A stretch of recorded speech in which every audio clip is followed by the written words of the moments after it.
Shalom, shalom. This is your brother Shamak. I want to first start off by giving all the glory, infinite praises unto Yahweh, Ba'ashem, Yahweh Shai, Ba'ashem, Rakakadash. Double honor to the apostle elders of Great Millstone, teacher with wedding, overseers, tabernacle of David. Shalom to the hopeful elect that's giving diligence to make that call the sure across four corners of the earth. Shalom to the angels of the witness in this day, and shalom to the few sincere I've watched them sisters that get to the truth in all sincerity. Okay, and the topic I want to hit on today, what I want to bring out is the concept of death. Okay, and what inspired this lesson was that I attended a funeral, okay, over the weekend. But our people truly don't understand death. It doesn't mean you can't cry or anything, show emotion. Cause that's you in the flesh, man. You gonna show emotion, man. But you just gotta understand. It's a time and place for everything. You don't weep about someone's loss forever. It's a time and place for everything. It's a time to laugh. It's a time to weep. Okay. But our people truly don't understand the concept of death. Okay, so that's why we want to go into at the moment. Okay, so this is Ecclesiastes chapter 1, verse 4. All right, it reads, "One generation passeth away, and another generation coming, but the earth abideth forever." Okay, that shows you, hey, that's really reincarnation right there. One generation passes away, another one comes, man. In every 3 and 4 generation, man, your spirit is renewed. All right. Your spirit is renewed. Now I skip down to verse 9. It says, to prove the point even further, it says, the thing that have been, it is that which shall be. And that which is done is that which shall be done. And there is no new thing under the sun. So that goes into, it says, when it says it is that which shall be, that have been, it's going to come back. It's basically prophesying. It's kind of prophesying. It says, and that which is done is that which shall be done. Because it was supposed to be done. It was supposed to happen. Things are predestined, man. Nothing. And when you understand the spiritual aspect of everything throughout life, things are supposed to happen, man. Things are predestined to happen. But it takes a very spiritual human to understand that, man. Okay? It says, and there's no new thing under the sun. Because everything that we see today, man, hey, it's no new thing under the sun. Okay? It's no new spirit on the earth today. Okay? So don't think, oh, you just a whole new spirit out here, man. You are not a whole new spirit out here, bro.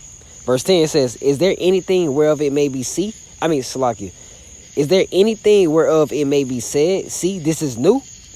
It had been already of old time, which was before us. There you go. What I was just saying. See, they be asking, is this new? Hell no. It's not a new spirit. You're not a whole new person. Man, you're in a different body, same spirit. Different body, same spirit, okay? Verse 11. This explains why. It says, there is no remembrance of former things.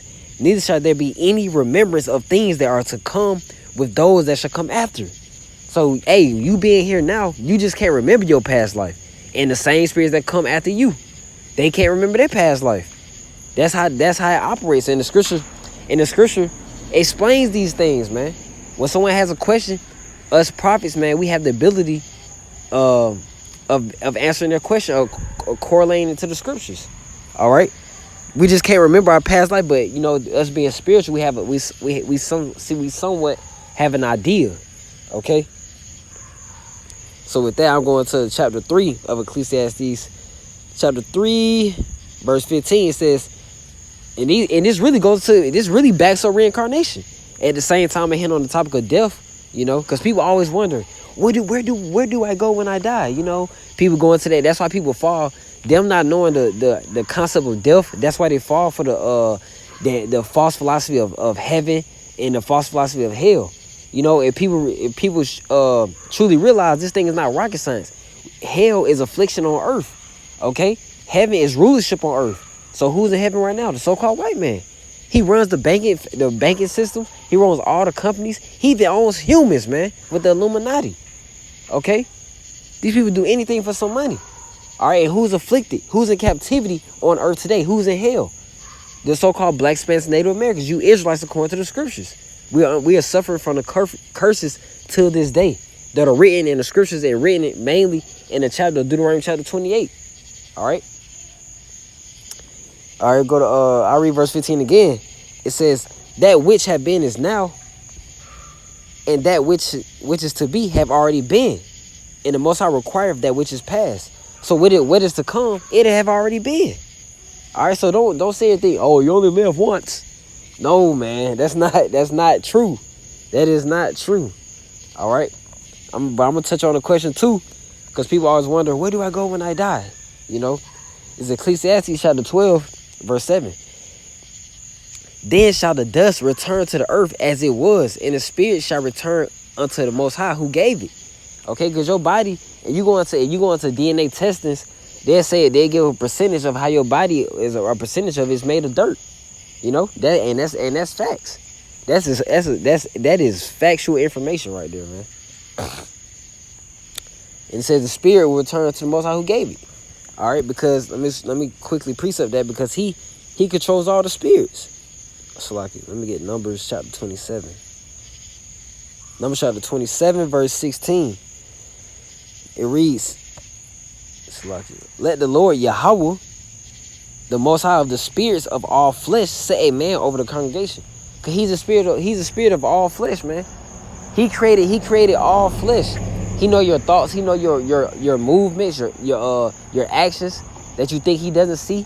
You know, his eyes are 1,000 times brighter than the sun. As it says, I want to say chapter 23. Okay, so it's nothing getting past the Most High, and your days are already predestined. Let me get that in Job. All right, Job chapter 14, verse 5. It says, seeing his days are determined, the number of his months are with thee. Thou hast appointed his bounds that he cannot pass. So the Most High, and that's so spiritual too, man. That's scary at the same time, because it's you know, that shows you that this predestination is beautiful at the same time, man. Okay, your days are already determined. You was meant to get in that car crash. You was meant to die from that car crash. You was meant to get shot that day. That was just your judgment. That was just that person. This person was meant to die from a stroke. This person was meant to, die from whatever disease. This person, and it was coming to pass as well with these prophecies. People are set up to have a horrible death, man. Their days are going to be determined in a horrible death. Okay, and you cannot pass your bounds. You cannot pass. If you Most High set it up for you to live only 40 years, but you think you about to live 100, you gonna die at 40 years. Simple as that. This thing is not rocket science, man. All right. And another thing too that we gotta truly understand, whether it's a family or foe, an enemy of you, no man, every human that dies is not innocent, man. People always try to play people out to be the most kind person. Man, he was a damn gangbanger back, man, when they was living. Fucking rebellious ass spirit, man.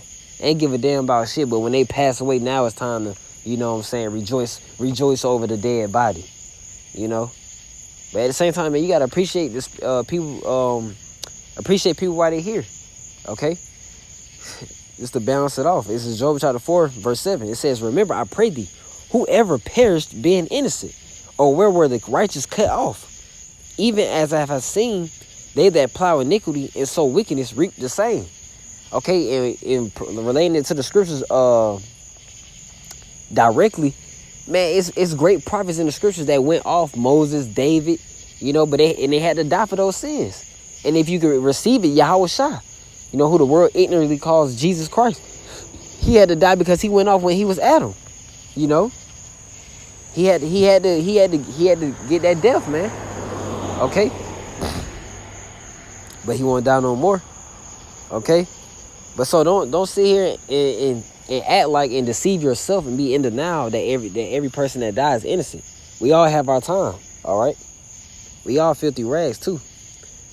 Okay, I'm gonna stay in the same book. This probably taking too long. I'm trying to get to chapter 19. All right, chapter 19, verse 26. All right, it reads. Slacky, I may want more. Nah, I'm just kidding. Yeah, I'll just keep it at Job chapter 19, verse 26. Because I'm bringing this scripture out too, because Job, he knew about the spirit world. He knew about the spirit world. Okay? Because when the person dies, the spirit just returns to the Most High. They're in the spirit world, man. They sleeping. They sleep, rest in peace. They're simply resting, man. Okay? Let me get that before I go get Job. Let me get Psalms chapter 13, verse 3. Because people don't even know what they be saying, man. It says, verse 3, it says, consider and hear me, O Lord Yahweh, my most high power. Lighten my eyes, lest I sleep the sleep of death. Okay? That's David right there, man. All right, this is a song from David. That just showed you that sleep is, the spirit is truly sleeping. Okay, so it's not like they're gone forever. They'll be back. Regeneration. Okay, the same spirit to be back, man, through the loins of their seed. Okay, 34th generation. That's why don't never look past when somebody says, you remind me of your great great grandfather. Hey, you might be that spirit. You don't look past certain sayings, man, certain spiritual sayings. You got to pick up on the little things, man. Everything is not going to be so much life-changing in its truth. You got to pick up on small things, too. Let me go back to Job chapter 19, verse 26, because Job knew about the spirit world. He says, thou, after my skin, worms destroy this body, yet in my flesh shall I see the Most High. Okay? He knew he was going to see the Most High. He knew it. That takes faith. That really takes faith. All right. Let me get Ecclesiasticus chapter 33. Salaki. Ecclesiasticus chapter 33, verse 10. Let me get, It reads, and all men are from the ground, and Adam was created of the earth. That's the spirit. Because all men, we came from the ground. As it says, Salaki. Ecclesiastes chapter 12, verse 7. All right? All men came from the ground. And Adam was created of the earth. Verse 11, and in much knowledge the Lord Yahweh have divided them and made their ways diverse. And we all different.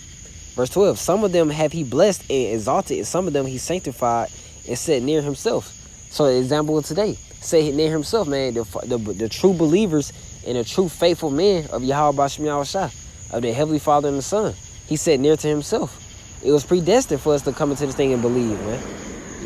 And follow the laws, statutes, commandments, and push his truth in the utmost truth and sincerity. All right, it says, but some of them he have cursed and brought low and turned out of their places. And who do you think when you brought low, man? The Black, Spanish, Native Americans are our people. Homeless people. People that can't even, that are fighting tooth and nail to feed their kids. Our people are brought low. Not saying we not low ourselves, but, we set near himself. We set near to the Yahweh B'Shem Yahushua. We set near to him. Okay? It says, and that's way better than having some damn these weak-ass riches and gold and silver that's not going to deliver you in that day. Verse 13, it says, as the clay is in the potter's hand to fashion it at his pleasure, so man is in the hand of him that made him, to render to him, to render to them as like of him best. All right, because he's in control. That just shows you that the Most High is control of all flesh. As example is given in Sirach. He's the potter's hand of the clay. We're the clay. He's the potter's hand. He's in control. He's in control of how things go in our life, man. He's in control of how long we live and how we live. It's crazy, man. It's true. It truly is, because people don't think twice about this stuff. But people truly just not spiritual, This is Sirach. This is another reason why we die, man, because we went off. All right, this is Romans chapter 5, verse 12.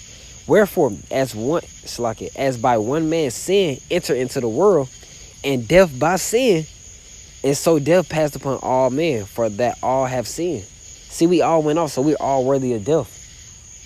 So let me get it. This is Romans chapter 6, verse 23. Here it is. It says, for the wages of sin is death, but the gift of the Most High is eternal life through Yahushua HaMashiach, our Lord. Okay? That's what we're trying to get, eternal life. Ain't no more dying pertaining to Revelation chapter 21. No more tears, no more sorrows, no more struggling for the Israelites, man. We're going to have these other nations in slavery. Simple as that, man. No more death, man. Okay? No more death. All right?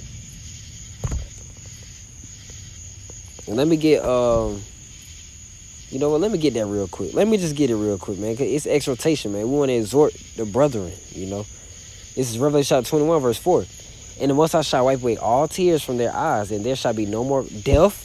Look, let me read that again. And there shall be no more death, neither sorrow nor crying, neither shall there be any more pain, for the former things are passed away. Hey, that's why we want these prophecies to come to pass. We don't care about trying to raise children in this damn wicked society. We don't care about trying to strive and prosper in this wicked society. We want the day of the Lord to come, man. Okay? On his timing, of course.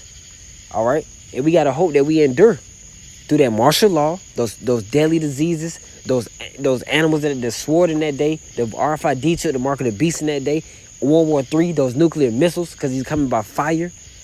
But he's coming with the chariots to deliver his elect in the 1/3, you know. So wipe away all those tears, man, and have no more death. That's beautiful. No more death. Man, you don't get no better than that. I get this last scripture, okay, just to prove my point. And it's going to prove reincarnation again. This is 2 Ezra chapter 14, verse 35. It says, "For after death shall the judgment come, when we shall live again." So when you die, you're going to come back and live out what the hell, to live out your judgment, what you did in your past life. So people, don't feel bad for those people that's born all fucked up. You know, with one eye, a lip hanging all the way down to their titty and shit. That's all. But you know, people walking, permanently walking bow-legged and shit. Because they that's their judgment, man. The Most High made them like that. You know, people may have kids like, damn, why you made my child like this? They got to live out their judgment, man. They have to live out their judgment. Simple as that. It says, "For after death shall the judgment come, when ye shall live again, and then shall the names of the righteous be manifest, and the works of the ungodly shall be declared." Then that's happening right now as we speak. The words of the names of the righteous, because prophets are subject to prophets. You know, the ones that truly endure and truly have charity and sincerity in this thing. All right, you know it. You know, one was a prophet in the of old time because of his works now. You know, somebody was ungodly because of their state now. You know, you could tell. And the works of the ungodly shall be declared. So they just quickly touches on the concept of death, and truly just backs up the concept of reincarnation, because to understand death, you got to truly understand reincarnation as well. You can't speak on one without the other. Truly. As I clearly learned right now bringing out the video. Okay. But that's all I had to touch on. You know, this concept of death. And I was inspired by the funeral I had to attend over the weekend. All right. But I end up by giving all the glory for the praise unto Yahweh by Hashem, Yahushua by Hashem Kakadash. Double honors to the Apostle Elders of Great Millstone, who teach and rule well, and oversees the Tabernacle of David. And with that, I would like to say Shalom. We'll walk with ball.